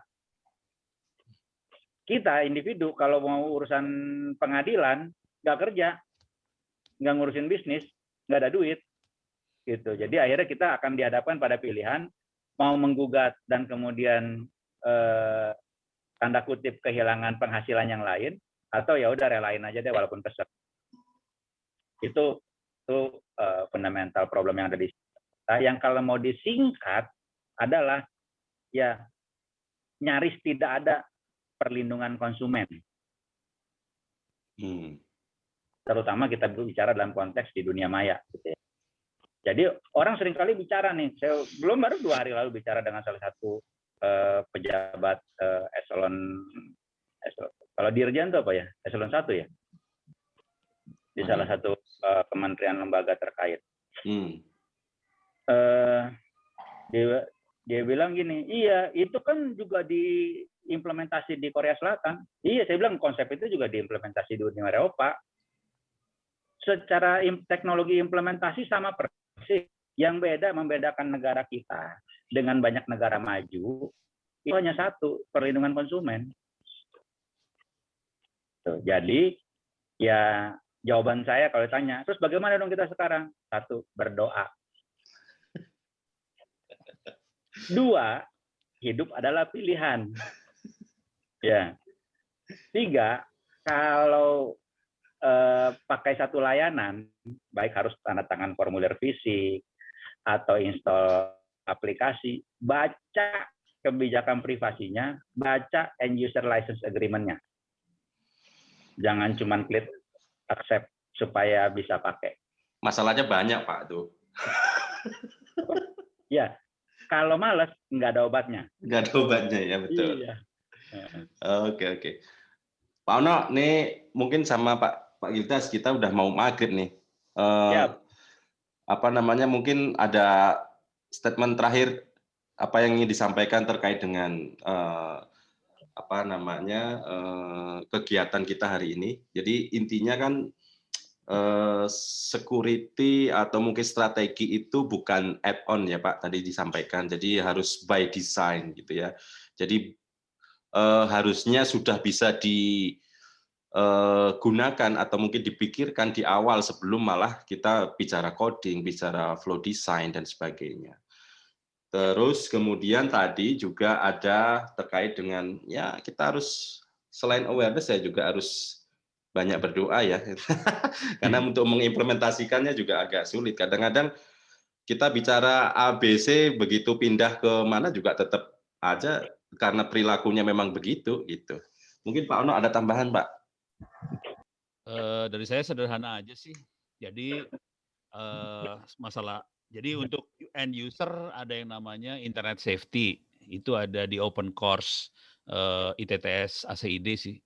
Jadi mudah-mudahan nanti kalau udah jalan mesin open course-nya ya Pak Agung ya. Ya. Seminggu ke depan ya Pak, seminggu ke depan. Oke, kasih saya waktu. Alhamdulillah. Ya, tolong doain teman-teman seminggu ke depan sudah ada mesin namanya opencourse.ittsaCID. Di situ ada internet safety, jadi di situ buat end user sih sebenarnya bagaimana belajar bela diri di internet. Misalnya contoh bela diri yang paling sederhana, jangan posting sembarangan. Jangan posting nomor telepon sembarangan. Jangan percaya sama orang di internet, apalagi yang namanya ono. Jangan percaya, itu udah jelas. Nah, ya, maling isinya ntar. Kayak gitu ada. Terus juga untuk yang levelnya lebih tinggi, admin jaringan kuliahnya juga ada di ITTS ACID itu ya, open course. Kalau Anda bisa dapat nilai 90, mudah-mudahan sertifikat udah mulai bisa jalan ya Pak Agung ya. Jadi boleh nanti sertifikat bisa kita implementasikan nanti. Iya, jadi Anda bisa dapat sertifikat loh kuliah itu. Nah, kalau udah banyak sertifikatnya bisa ngelamar jadi mahasiswa ITTS lagi. Bisa dapat gelar sarjana di situ men. Gitu aja dari saya. Iklan yang terakhir iklan ya. Cocok banget. Ya, nanti bisa dimasukkan dalam apa namanya nilai SKS-nya ya, Pak ya. Pak Gildas, silakan Pak Gildas, terakhir. Ya. Satu, tadi Pak Agung udah nyinggung awareness dan perilaku, gitu ya. Dan itu kombinasi dua tadi, pola pikir dan perilaku yang kita bicara namanya budaya. Jadi membangun kesadaran itu sudah zaman 10-11 tahun lalu kita lakukan. Tapi ternyata sadar dan melakukan dua hal berbeda.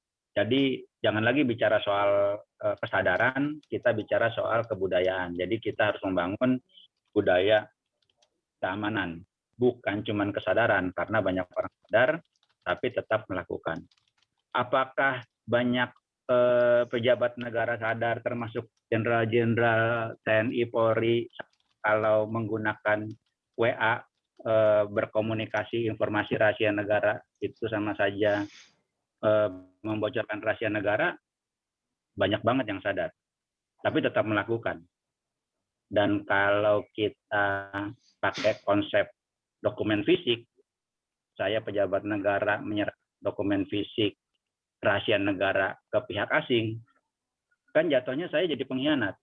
ya tanda kutip saya layaknya ditembak mati gitu kan. Ya. Jadi dalam konteks ini berapa banyak orang yang layak ditembak mati gitu kan. Ya dari ujung paling atas sampai paling bawah semuanya ngikut. Nah, jadi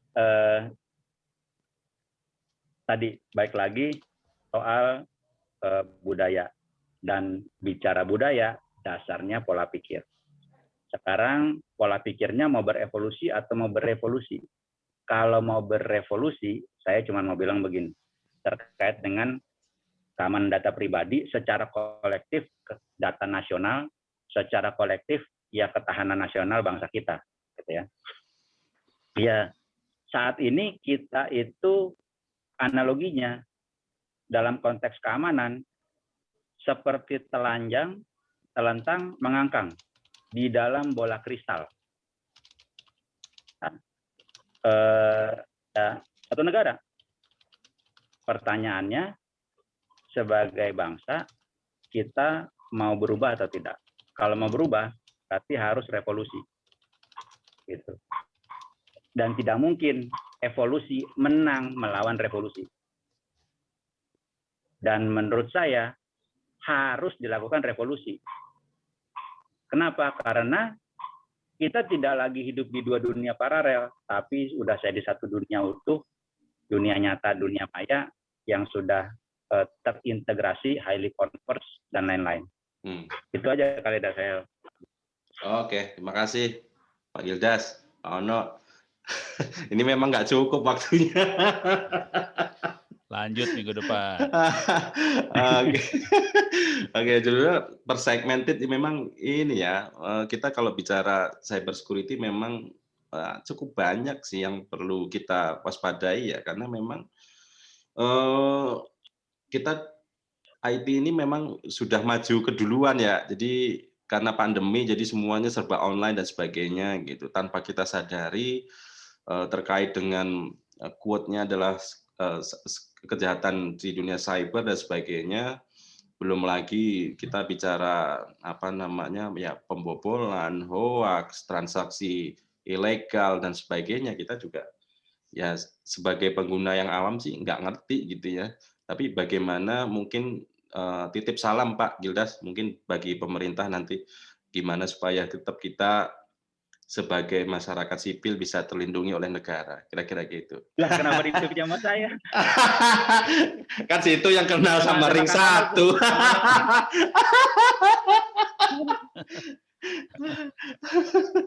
Oke, terima kasih teman-teman semua. Jangan lupa absen, nanti sertifikat kita kirimkan. Gitu ya. Terima kasih Pak semuanya. Assalamualaikum warahmatullahi wabarakatuh. Waalaikumsalam. Terima kasih. Selamat sore, selamat sore. Waalaikumsalam warahmatullahi wabarakatuh. Terima kasih semuanya. Assalamualaikum. Ada Mas Asrul Sani lagi. Temu kangen. Semoga semua sehat-sehat ya. Ya, terima kasih Pak. Sehat-sehat selalu. Ya Pak, sampai ketemu Pak. Yo, terima kasih.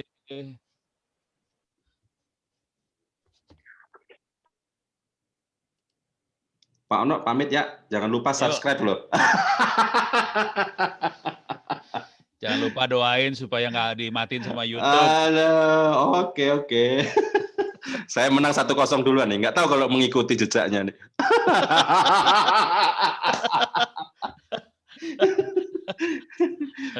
Ya udah. Yuk. Oke ya, makasih. Sampai minggu depan Pak, publikasi ilmiah ya.